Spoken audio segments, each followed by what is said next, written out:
everyone, and welcome to After Alexander, Episode 4, Androcottus.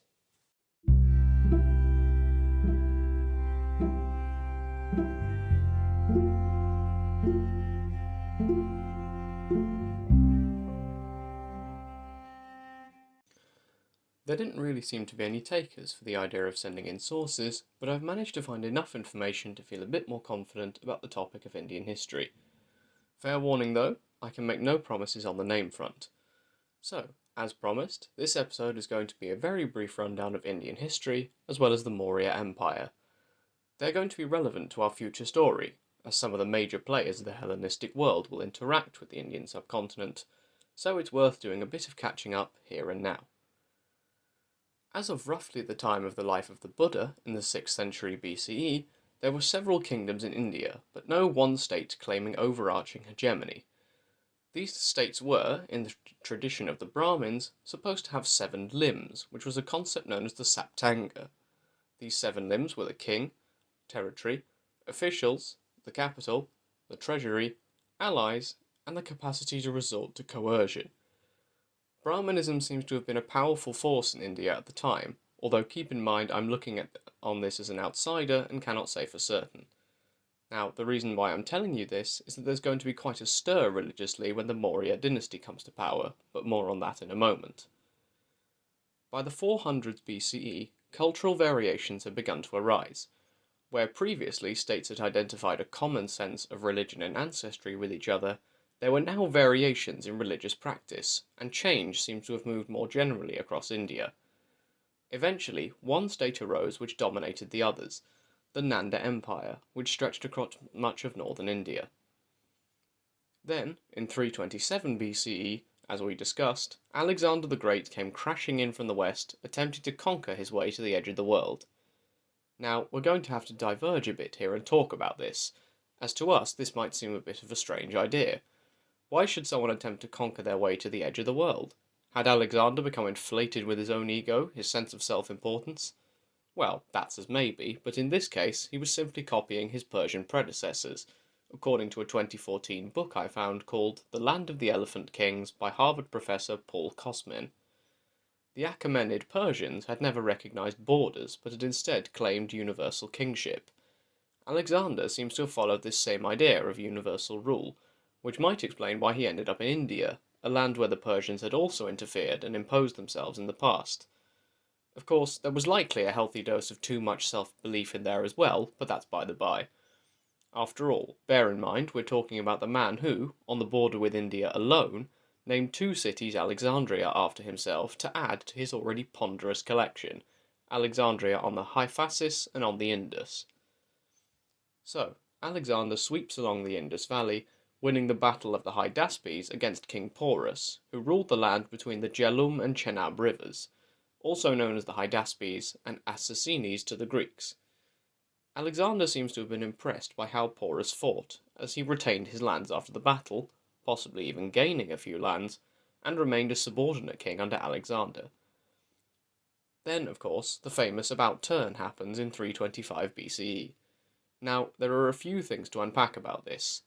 The first factor involved is the mutiny, his soldiers refusing to go any further east. Then, as we discussed back in the days of the Perdiccas, there were the bad omens involved in a major river crossing. However, there is a third factor we haven't mentioned before, namely the richness of the Nanda Empire, which Alexander hadn't really come into contact with by the time he turned around. The Nanda Empire was centered on a region called Magadha, now South Bihar. This region was vital, as it controlled the traffic along the river Ganges. Rivers were crucial to every ancient civilization, so you can imagine the power this control gave the Nanda. Added to that, Magadha had extensive rice cultivation, copper, iron, and forests, meaning it was a bountiful land that yielded a great amount of wealth. These resources allowed the Nanda to recruit an army large enough to possibly intimidate Alexander's soldiers. You can understand their reticence, given that they just finished marching thousands of miles and shattering empires already by this point. They were probably feeling tired and not up to the task of taking on a massive subcontinental empire. So, Alexander turned around before his much-discussed death in Babylon in 323 BCE. Had he continued, perhaps he would have been successful in his attempts in India, and we would have ended up with an Alexandria on the Ganges to boot. But, suffice to say, we will never know how he would have fared. Alexander left unbeaten, having not yet thrown himself at the Nanda or really become committed in his attempt to conquer India. However, this isn't the end of the story for the subcontinent, so don't go breathing easy on India's behalf just yet. One conqueror may have left, but another was about to get big ideas. In part 2, we're finally going to get to discussing the Maurya and their founder, Chandragupta Maurya. That's part 2, after the music. See you then.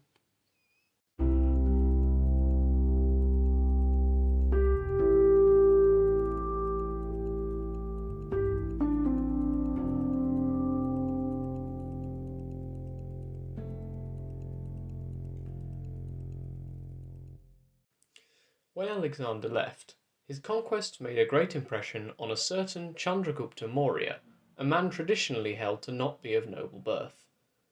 He decided that he would take up Alexander's mantle and try to unite India, under himself, of course. The dates of the existence of the Mauryan Empire are traditionally given from 321 BCE to 184 BCE. Chandragupta eventually took the fight to the Nanda and conquered Magadha, the vital trade region we mentioned earlier, in 310 BCE. From there, he managed to conquer vast swathes of India, before abdicating the throne to become a monk and being succeeded by his son Bindusara in 298 BCE. Bindusara and his son Ashoka expanded the empire further, to the point where all of the subcontinent and part of modern Afghanistan was part of the imperial fold. Only the very tip of the subcontinent remained as independent client kingdoms. This means that essentially, for the very first time in history, the Indian subcontinent was united. Words don't really do the scale of the empire justice, so I've included a link to the Mauryan Empire's Encyclopaedia Britannica page, with a map that should give you a rough idea of how big of an achievement this really was. It has been suggested that the empire ruled over something like 181 million people, although this is likely an exaggeration. In the generations following Alexander, there would be extensive contact between the Hellenistic and Indian worlds. For example, Seleucus appointed a man called Megasthenes as his ambassador to the Maurya in 300 BCE. Because of this, we also get handed down Greek versions of the rulers' names as a result. Chandragupta, for example, became Androcottus or Sandrocottus variously, hence the name of the title of this episode. On a religious note, the Maurya meant big changes, or at least added to them. Before their arrival, Brahmanism had been dominant, with rituals being performed at royal courts themselves. These Brahmanical heartlands were incorporated first into the Nanda and then the Maurya empires, and this area had been traditionally ruled from Patliputra, and scoffed at the Brahmins and removed their privileges. Ashoka, the third ruler of the Maurya, famously converted to Buddhism and encouraged the same throughout his empire, following his brutal conquest of the kingdom of Kalinga in the east, with hundreds of thousands wounded or dead. This meant that, whereas before the Brahmins had been religiously indispensable for every ruler, now they had to adapt or die. Their response was to expand the services they provided, so that it wasn't just a religious role, becoming advisors in addition to carrying out these priestly roles.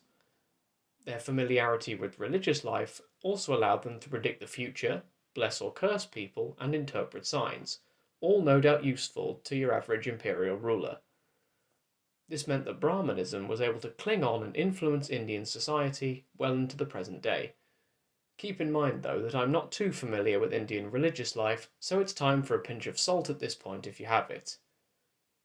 Now, one reason the Maurya were able to expand so successfully is that they weren't occupied with their western border beyond a few years after they formed. Think Ashoka's campaign in Kalinga in the east, for example. And the reason why? Enter, stage left, Seleucus.